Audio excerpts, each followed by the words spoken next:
an interesting video today, and I'll tell you kind of what inspired it. So on my phone, I've been going through it. There's like thousands and thousands of photos on my phone, and it's really overwhelming to try and clean it up. So I found a hack somewhere where every day, if you go into your phone and search for the current date, then you can see all of the photos in your phone that were tagged to that day. And then it's much easier to go through like 100 a day and clean it up that way versus trying to sort through 19,000 photos or whatever it is. But I say that because during the cleanup of Valentine's Day, I came across this photo that I'm going to snip in here. And I realized, oh my gosh, look at how much has changed since this video. I keep saying video, since this picture was taken Valentine's Day of 2019. I had just started paper planning, and it felt much more reminiscent of scrapbooking for me. My dad had just passed away the month prior, and I was trying to find my footing and figure out what worked for me. So I looked back and I thought, oh my gosh, look at how different my system is now. And then I was just chatting with my husband, and he said, well, how neat. What if you did a video that showed your current system versus what you did then and how it's evolved? Because I didn't have a YouTube channel then. I was just keeping my head above water then, and it seems like that's been a trend for years.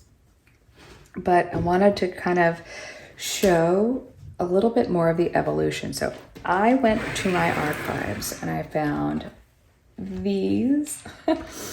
So in that photo is what we call like a Frankenplanner, which is you can buy as many different happy planners as you want.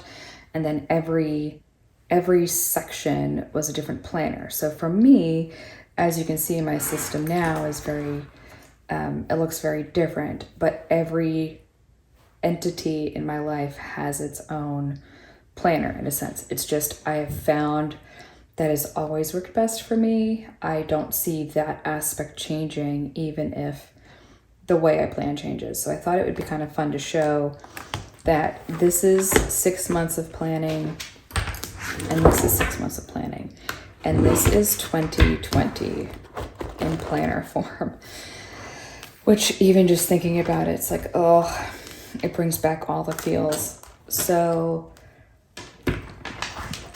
I would buy duplicates so that I could keep every year the same theme.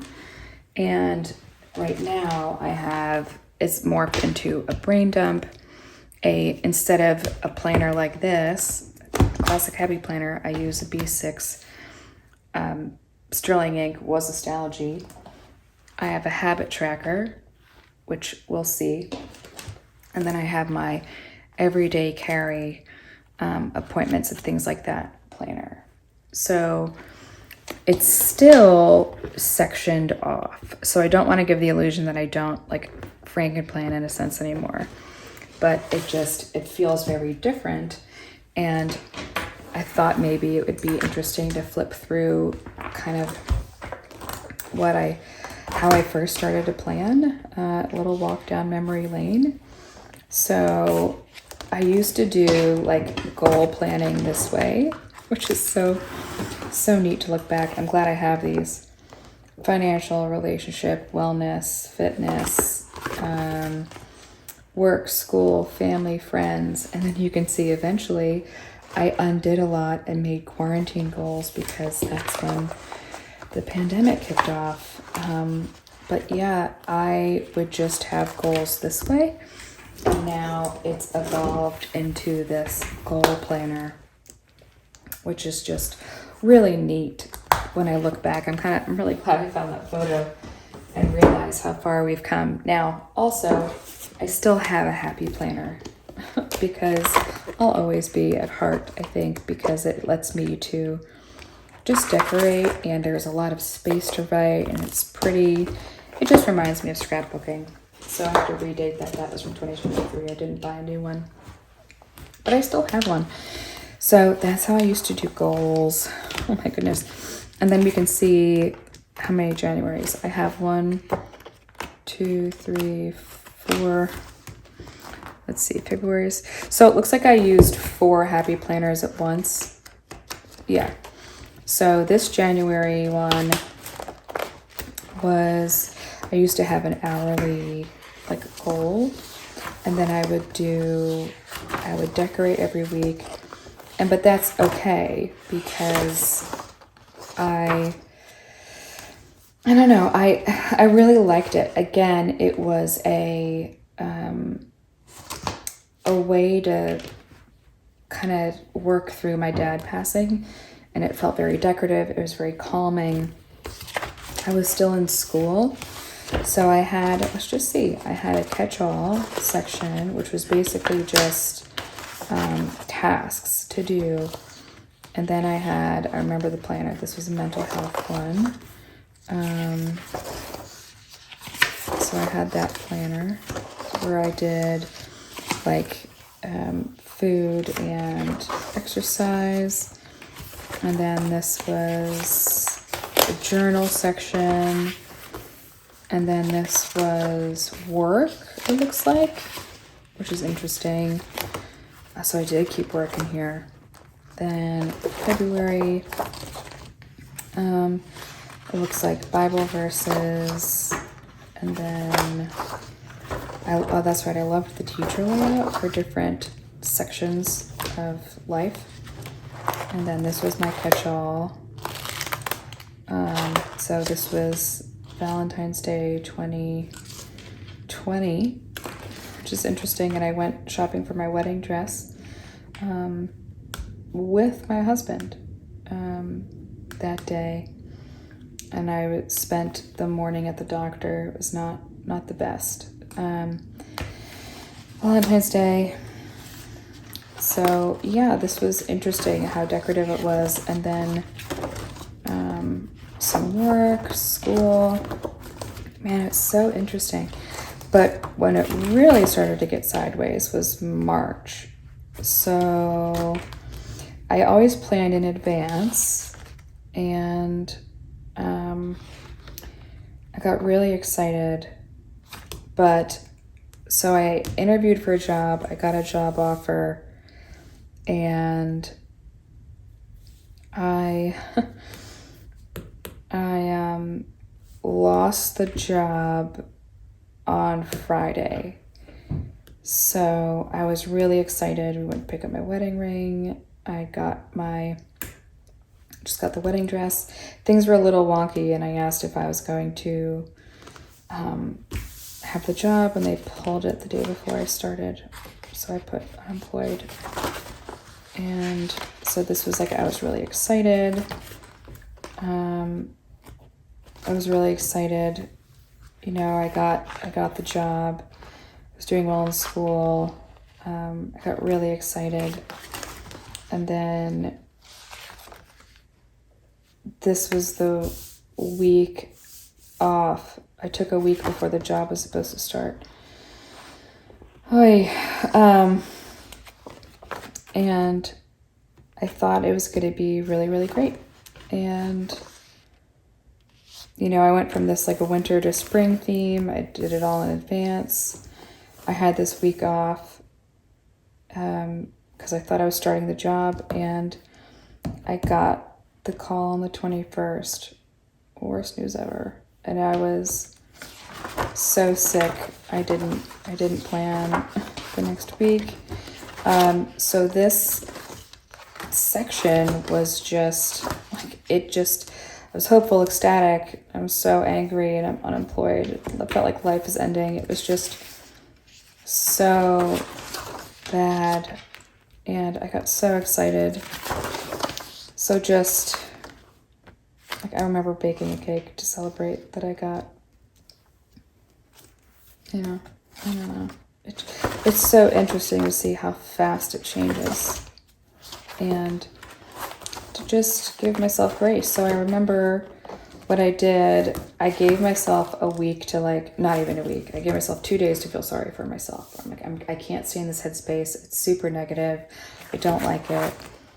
And then I made myself goals by hour in the morning, early morning, most of the afternoon, 2 to 3. Now, this was a schedule I made for myself because I lost the job in March. I didn't have a job. It was a national hiring freeze.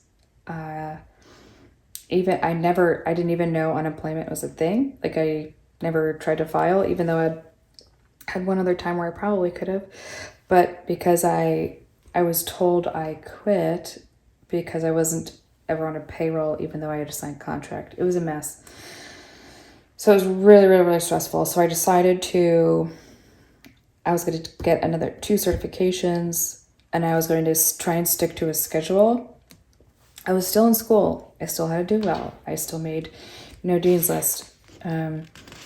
But I gave myself a schedule to try to stick to, and I did.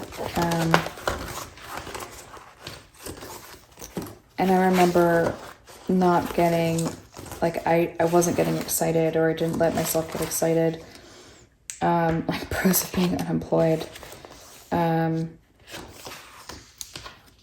But, I tried to make light of it.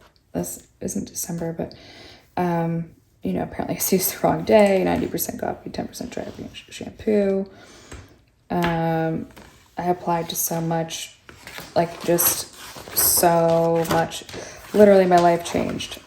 And it took until May, end of May, I got an offer. And I'm currently still at the company where I got the offer. That was such a pretty, beautiful layout. Beautiful. Yay, that's nice. That's just goes to show why I love this type of planning. But really, it was that shift and the new job that,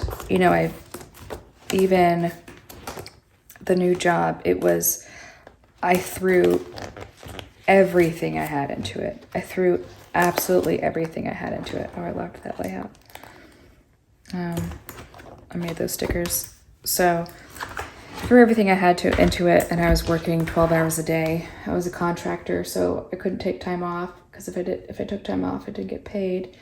And then during the same time, my mom had a stroke, and I had to balance still working every day full time with driving and seeing her in the hospital during the peak of COVID. Really, really, really, really stressful year. And because of that and just how much was happening, I had a new job that I was very, very grateful for. I love my team, but we were all remote, which was great, for my migraines, to be able to find a remote job. And I wasn't planning like I used to. I threw everything I had into work, and then I threw everything I had into taking care of my mom and working and trying to get a full-time position so I had benefits. It was so much, and I just, this kind of ceased. So I bet if I look back, I just didn't do as much. I wasn't doing as much. And then I shifted into, wasn't even decorating. I shifted into like a ring, personal wide rings. And it just kind of morphed into this now. So that was what I had. And then it became I was doing a brain dump and a ring planner, and we were work from home. So I got to just leave it on my desk and work and focus. And then we returned to work, and I thought, okay, I'm going to get a ring planner so I can fit everything in it. And then that got too big. And so then I just took a brain dump everywhere I went. And then the brain dump was getting too full. So that's when I said, I still need a week planner. I still need to see the week in advance. And that's why when I just did this video to plan and decorate, as you saw, I used to decorate a ton. That was that kept my head in a good space after my dad passed away. And I'm forever grateful for finding the hobby and the community. I mean, I was the middle schooler that loved getting the homework planner at the beginning of the year. I was 11. So I've always loved it, and it really did like save me in a way. And I'm just, the evolution of planning is just so neat to me, because to see where I've been and where I've gone, like I can take this to work. I take these two things to work with me. It looks beautiful, it fits, it works.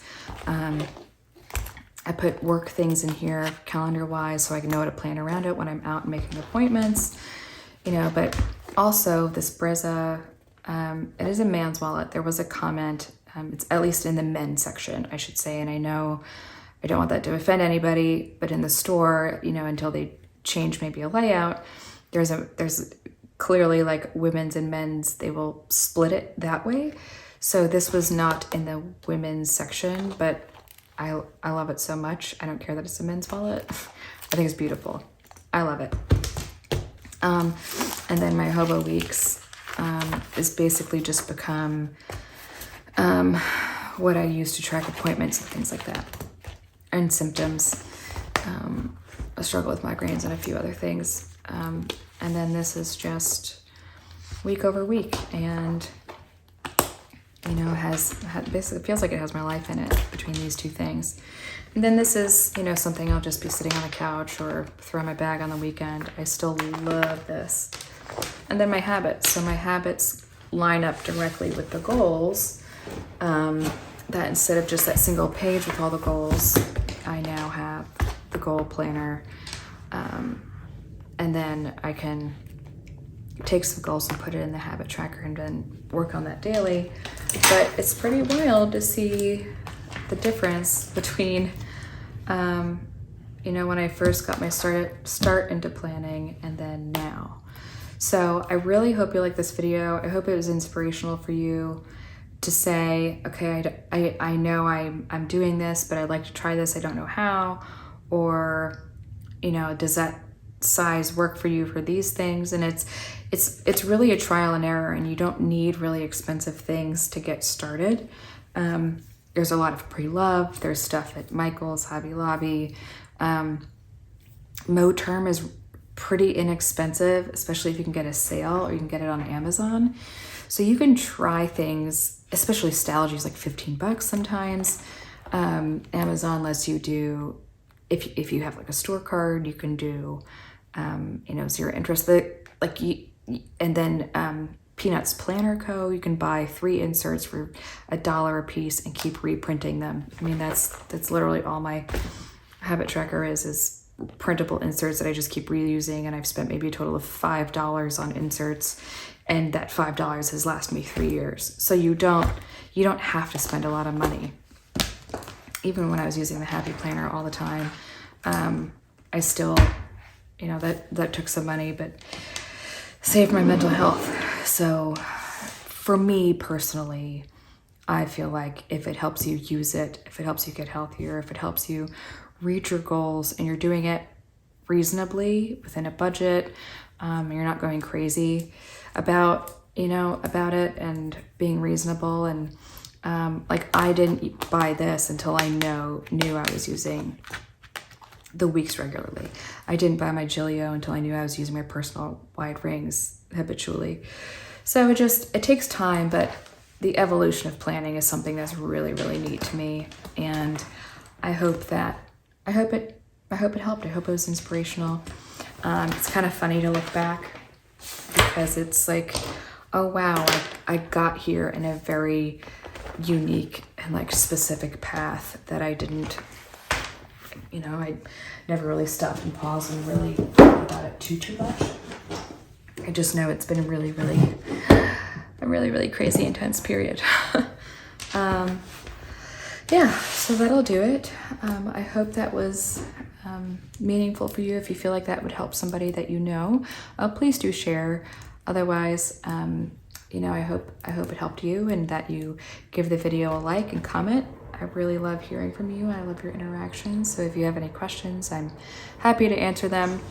And until next time, I hope you have a wonderful day and week ahead, and I appreciate you, and you matter. And remember, it's the season of self-love, not just love. So take care of yourself, and I will see you all in the next one. Bye.